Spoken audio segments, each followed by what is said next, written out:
Hello guys. कल हम लोग हिंदी वर्णमाला का पहला क्लास देखे थे। आज हम लोग हिंदी वर्णमाला का दूसरा क्लास देखते हैं, जो हमारे हर एग्ज़ामों में PYQ आया है उसको देखते हैं। जैसे UP TET, UP TET, UP police, UP BEd आदि एग्ज़ामों में जो प्रश्न आए हुए हैं उन्हें हम देखते हैं। जैसा कि इसमें लिखा है, पहला प्रश्न है, भाषा की सबसे छोटी इकाई। भाषा की सबसे छोटी इकाई कौन सी है?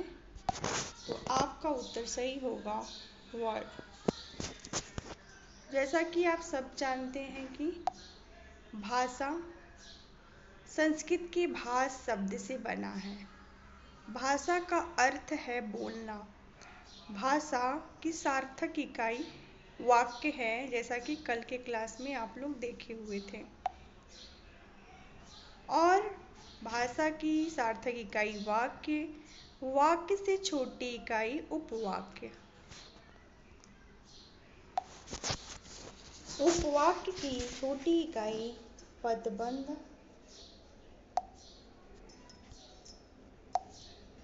उपवाक्य की छोटी इकाई पदबंध। पदबंध की छोटी इकाई, पदबंध की छोटी इकाई, पदबंध की छोटी इकाई,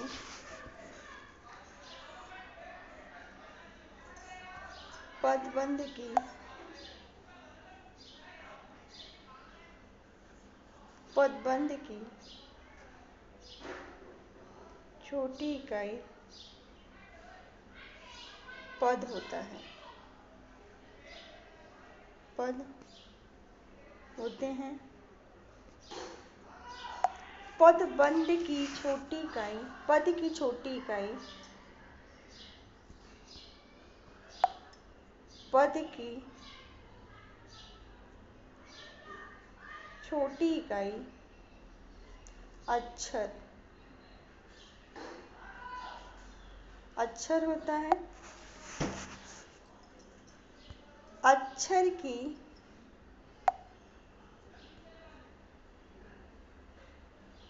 अक्षर की छोटी इकाई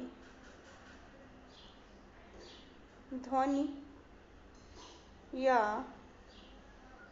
वर्ड होता है। जैसे राम शब्द आप लिखेंगे, राम, राम, राम शब्द में कितने अक्षर हैं? तो 2 अक्षर हैं। कैसे? राम, रा धन म बराबर राम, इसमें 2 अक्षर हैं।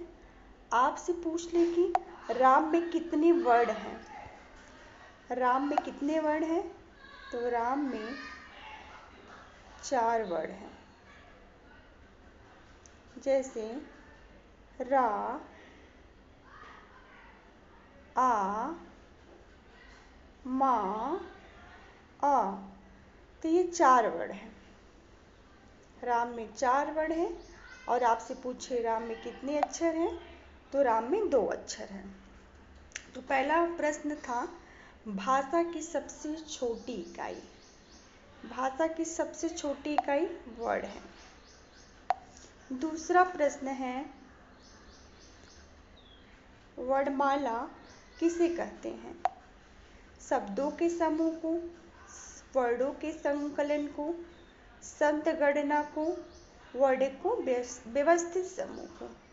तो इसका सही उत्तर होगा वर्डों के व्यवस्थित समूह को। तीसरा प्रश्न है कि निम्न में से कंठ ध्वनि कौन सी है? कंठ ध्वनि कौन सी है? तो ये इसका उत्तर हो जाएगा का और खा, जो कंठ से बोली जाती हैं।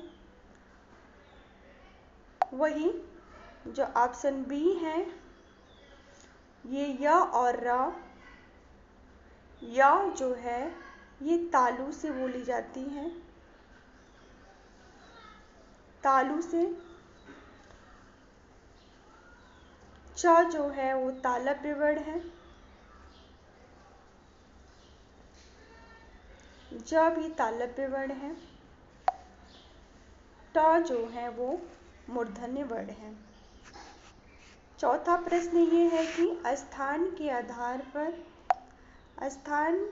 आधार पर बताइए कि मूर्धन्य व्यंजन कौन से हैं। मूर्धन्य व्यंजन कौन से हैं? तो आप लोग का उत्तर होगा ठ और ढ। क और ये जो ग और ख है ये कंठ है, कंठ। च और छ तालव्य है। प और फ ओष्ठ हैं, इनका उच्चारण स्थान ओष्ठ होता है। पांचवा प्रश्न है, निम्न में से अल्प प्राण कौन से हैं? अल्प प्राण कौन से हैं? तो हम सभी जानते हैं कि अल्प प्राण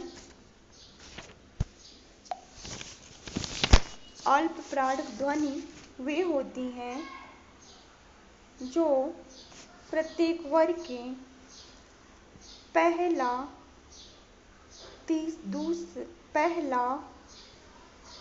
तीसरा, पांचवा सभी वर्ग अल्प प्राण ध्वनियाँ हैं। प्राणत्व के आधार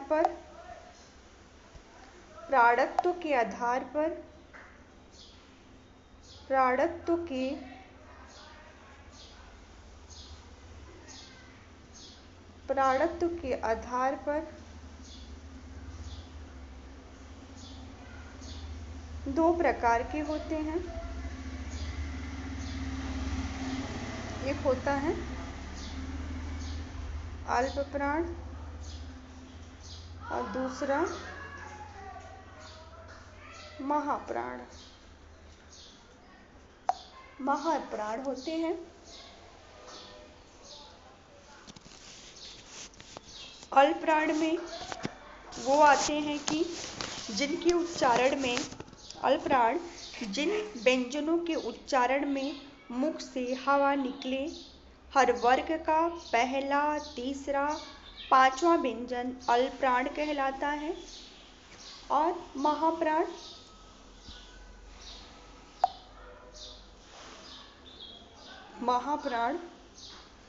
महाप्राण वे होते हैं जिन व्यंजनों के उच्चारण में मुख से अधिक हवा निकले, जिन व्यंजनों में उच्चारण हकार की ध्वनि विशेष सुनाई दे, उन्हें हम महाप्राण कहते हैं।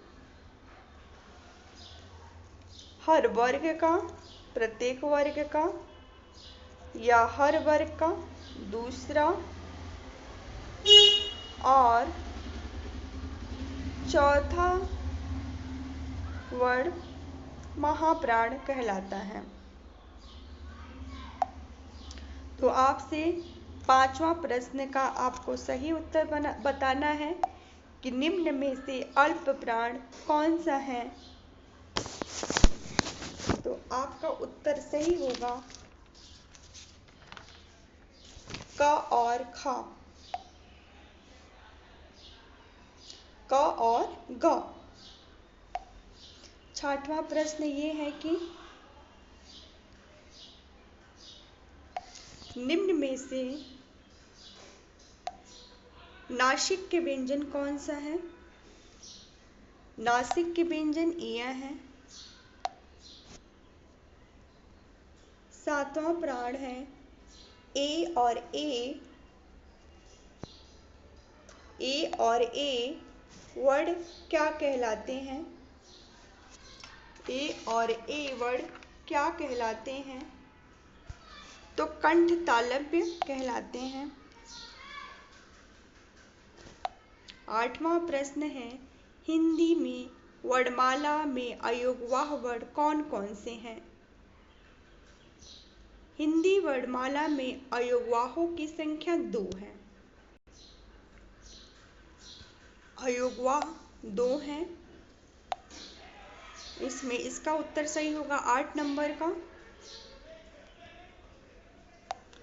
अ और अहा। निम्न में से बताइए कि किस शब्द में द्वित्व व्यंजन है? तो आपका उत्तर सही होगा दिल्ली। 10वां प्रश्न है, बहुत इंपॉर्टेंट है। हिंदी व्याकरण जितना सरल होता है उतना आपको गलत भी होता है। वर्णमाला के ही प्रश्न हमसे गलत हो जाते हैं।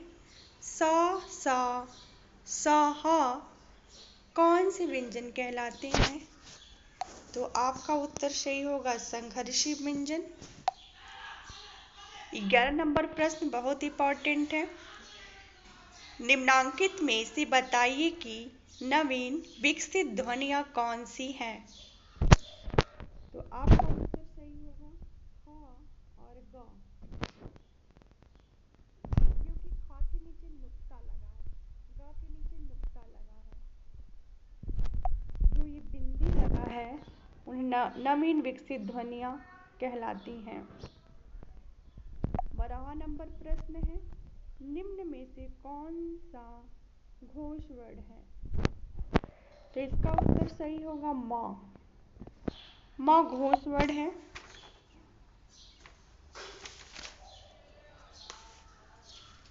माँ जो है वह घोष वर्ण है।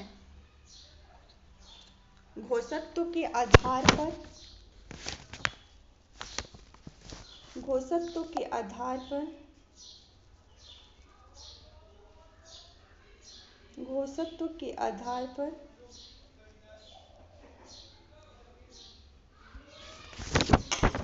घोषत्व के आधार पर या स्वतंत्रियों के आधार पर दो प्रकार की होती हैं। व्यंजन दो प्रकार की होती हैं। घोषत्व के आधार पर दो प्रकार के व्यंजन होते हैं। पहला है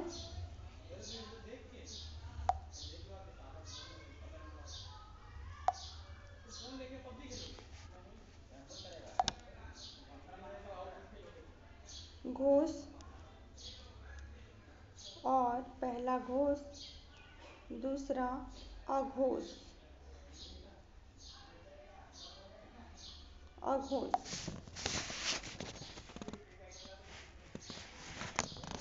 घोष उसे कहते हैं जो प्रत्येक वर्ग का पहला घोष का अर्थ होता है स्वरतंत्रियां। आपसे पूछ ले घोष का अर्थ क्या होता है तो आप बताएंगे स्वरतंत्रियां। स्वरतंत्रियों। और अघोष किसे कहते हैं? अघोष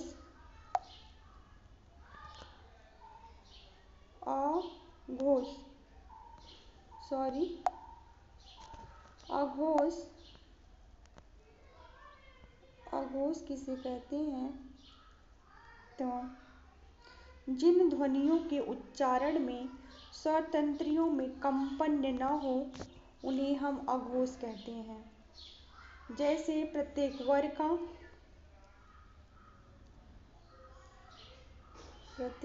का पहला दूसरा व्यंजन अघोष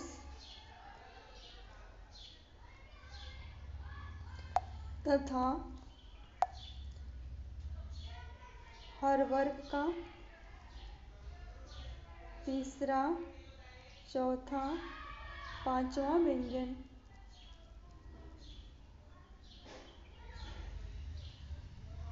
सघोष कहलाते हैं। तो इसमें पूछा है निम्न में से 12वां नंबर प्रश्न था, निम्न में से कौन सा वर्ण घोष है? तो ये हो जाएगा माँ, क्योंकि सघोष को घोष बोलते हैं।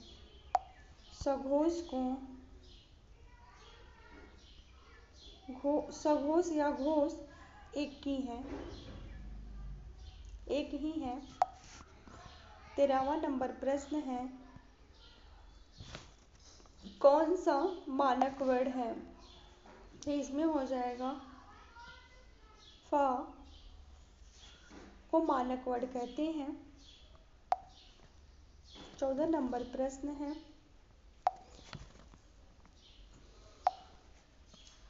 ख, क, ग, ज, फ ध्वनि किसकी है?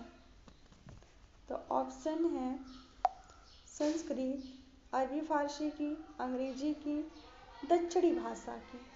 तो इसका ऑप्शन हो जाएगा अरबी, इसका ऑप्शन हो जाएगा अरबी फारसी की।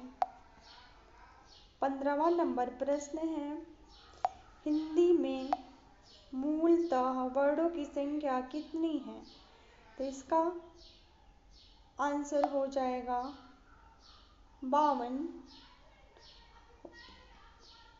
वर्तमान में 53 हो गई हैं। वर्तमान में 53 हो गई हैं।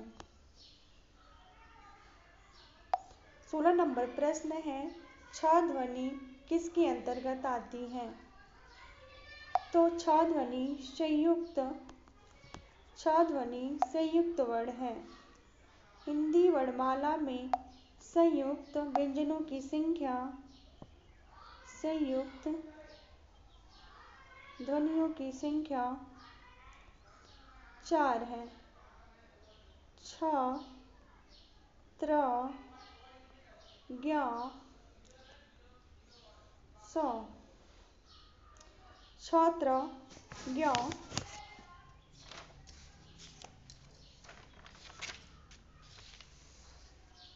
छात्रज्ञ और स्र। छात्रज्ञ,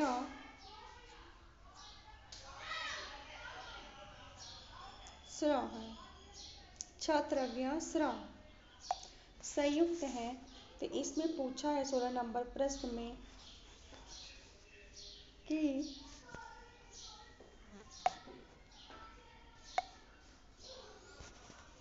छ ध्वनि किसके अंतर्गत आती हैं? छ ध्वनि किसके अंतर्गत आती हैं? तो इसका उत्तर सही हो जाएगा संयुक्त वर्ण। हिंदी शब्दकोश में छ का क्रम किस वर्ण के बाद आता है? तो इसका उत्तर सही हो जाएगा क। 18 नंबर प्रश्न बहुत इंपॉर्टेंट है, हर एग्जामों में देखने को मिलता है।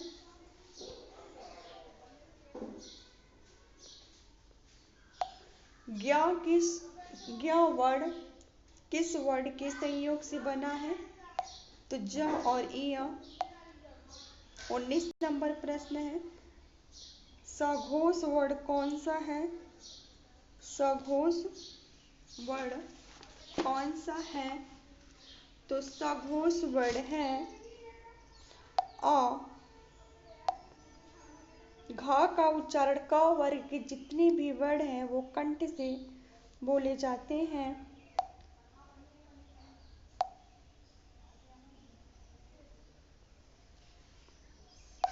कंठ से हो जाएगा। इनमें से संयुक्त व्यंजन कौन सा है? संयुक्त व्यंजन कौन सा है? तो ज्ञ है। निम्नलिखित में से कौन सा उच्चारण की दृष्टि से दंत्य नहीं है? दंत्य नहीं है।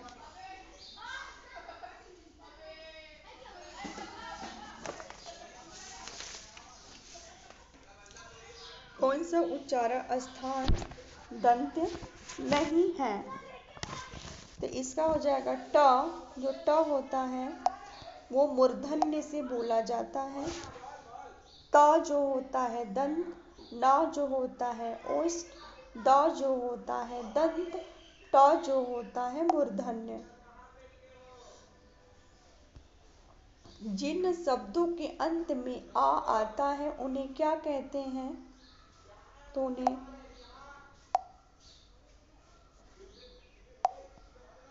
उन्हें हम जिन शब्दों के अंत में आ आता है उन्हें हम अकरांत बोलते हैं। 24 नंबर प्रश्न है, छ वर्ण किसके योग से बना है? क और श से। 25 नंबर प्रश्न है, हिंदी वर्णमाला में स्वरों की संख्या 13।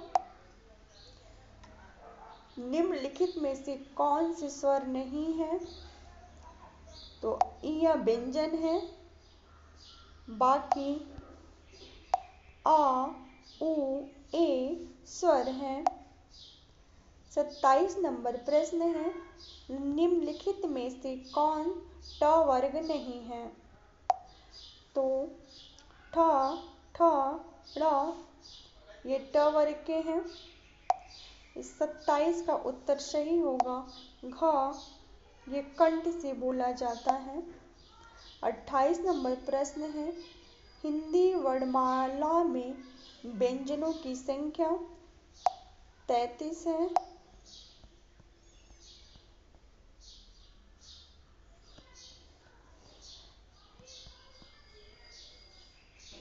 33 है। आप लोग को 28 प्रश्न करा दिए।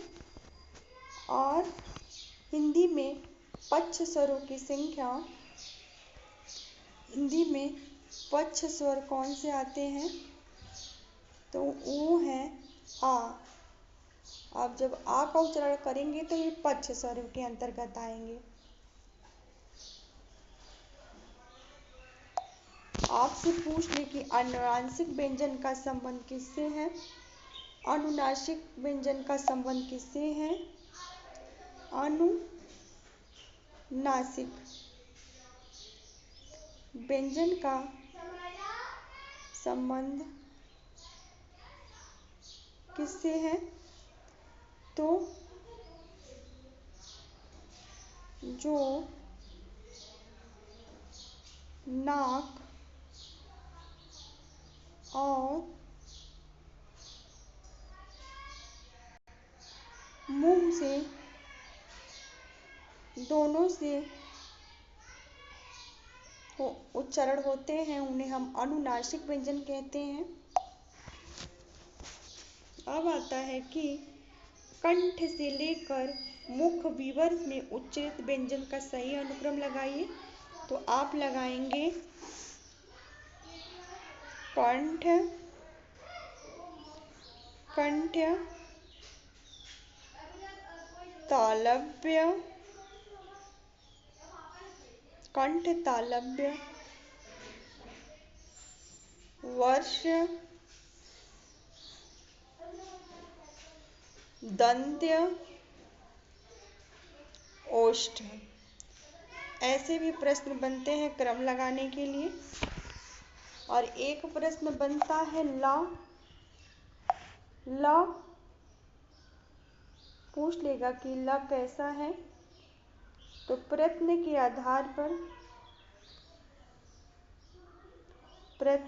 आधार पर ला पार्श्विक व्यंजन है। पार्श्विक व्यंजन के अंतर्गत आता है। आप लोग को अगर ये वीडियो अच्छा लगे, ये UP TET, C TET, UP लेखपाल आदि एग्जामों में हिंदी व्याकरण जो समान व्याकरण आते हैं सभी एग्जामों के लिए उपयोगी होगा। जैसे समीक्षा अधिकारी, यूपी पीसीएससी सेट आदि एग्जामों में हिंदी व्याकरण देखने को मिलता है, उनके लिए प्रश्न था। अगर आप लोग को अच्छा लगे वीडियो तो सब्सक्राइब शेयर करिएगा, लाइक सब्सक्राइब शेयर करिएगा। बहुत बहुत धन्यवाद। कल अगली वीडियो आएगी वर्तनी।